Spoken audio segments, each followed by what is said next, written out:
The sixth key to engagement is perspective. Now, perspective works like this. Perspective is very mental. It's very mental. It's all about your mind, how you see the world around you, how you engage the world around you, and how you process information. Now, I want to open this up by talking about a little part of the brain called the RAS, the reticular activated system. And the RAS looks something like this. Anybody buy a new car recently? Yeah. What kind of car? A Dodge Caravan. A Caravan. What color was it? Red. Red. So have you ever noticed after you bought your Dodge Caravan, did you ever notice all the other red Caravans on the road?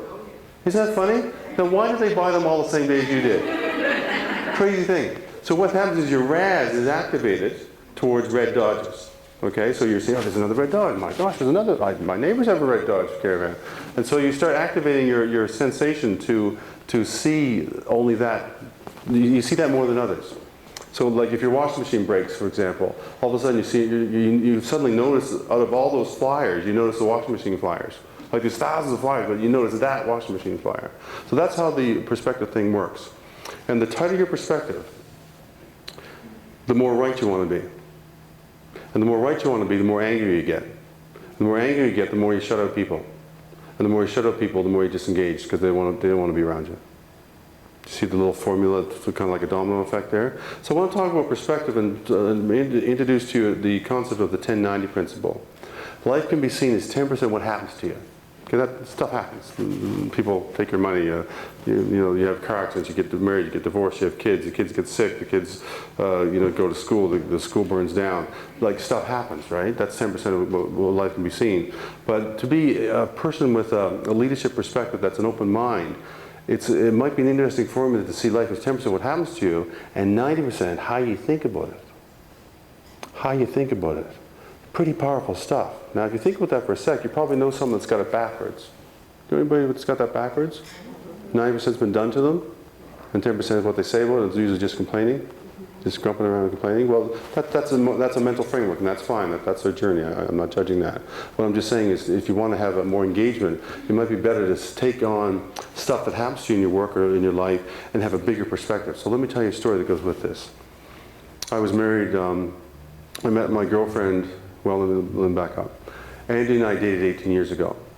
We met at the San Marcos Folk Festival last couple summers ago after 18 years of not seeing each other, and got back together, and we got married in 2007, July 7, 707. We were the only couple in Canada getting married that day. And we tried for a baby.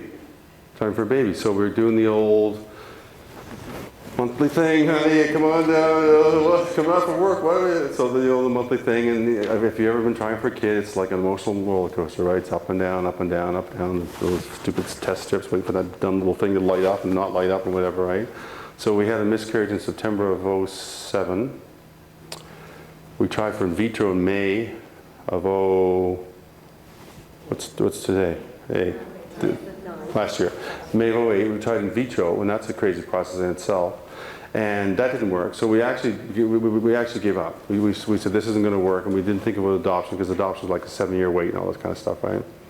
So we decided to get a puppy instead, because you get the same thing. You get the poopy diapers, you get the you get the same kind of thing, the same zone with the puppy.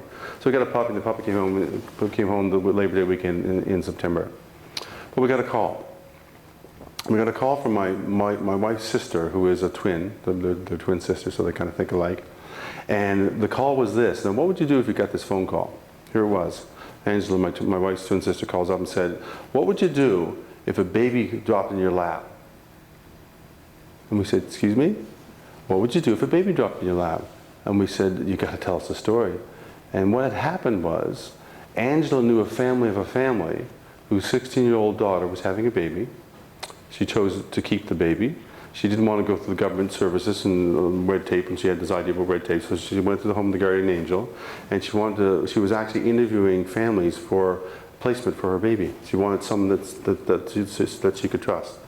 And my sister-in-law wrote a profile on us, on Andy and I, submitted it to the mother, the birth mother, and her mother, so the birth grandmother, and they approved us. And we got the call saying, you got a baby. We're going, whoa. So the first thought is like, what the heck? That's going to be, wow, that's amazing. What a gift, like, phew, right? And then we went to meet the social worker. And I want to tell you where this 10-90 principle comes in, because 10% of the thing was this phone call. We got a baby. Baby's coming their way. Birth mother wants to finish high school. She wants to go to college in Quebec and become a veterinarian, which is really cool. And she wants to do a thing with her life, and that's fine. I mean, she could do it with a kid too, but it'll be different. So that's cool. So we went to the social worker, and the social worker said, before we go too far in this conversation, I want to be honest with you. 50% of the girls, the young moms who decide to put an adoption plan in place, actually change their mind after the baby's born. Okay, so that's information. That's 10% of that's information. My 90% reaction to that, you have two choices in this life, about 90% reaction. They fall into two big categories. This is an engagement conversation. You can have an attitude of gratitude, open your heart, be thankful for what you got, or what I call stinking thinking. And stinking thinking is seeing the world as a scarce place, a place that things are going to go bad. Now, I have to be honest with you folks, I started getting into some stinking thinking. I had a 50-50 chance, the birth mom was 50-50, I had a 50-50 chance to think either way. Gratitude or stinking thinking. What I started to do was to go stinking thinking. So I took my mental perspective and tightened it up. See, you understand what I'm saying? I tightened it up. And I put on these little antennas that started looking for evidence that we weren't going to get the baby. And evidence piece number one was the birthday I gave her a ring. Now that's just an event, right? I didn't know which ring it was. I didn't know which finger she put it on. I later found out she put it on her right finger as opposed to her left finger, which could have meant something completely different. But my imagination, my stinking thinking went into, oh, this teenage couple's going to get together. They're going to raise a family. Too bad for us. Maybe good for the kid, I'm sure, but too bad for us. Stinking thinking number one. Stinking thinking number two is we bought the crib. And I got the crib home, and I kept the box. Just in case. Just a little piece of stinking thinking. Just a little piece of stinking thinking. And she was born November 28th last year, and she turned 6 months tomorrow. Oh, she's so freaking cute.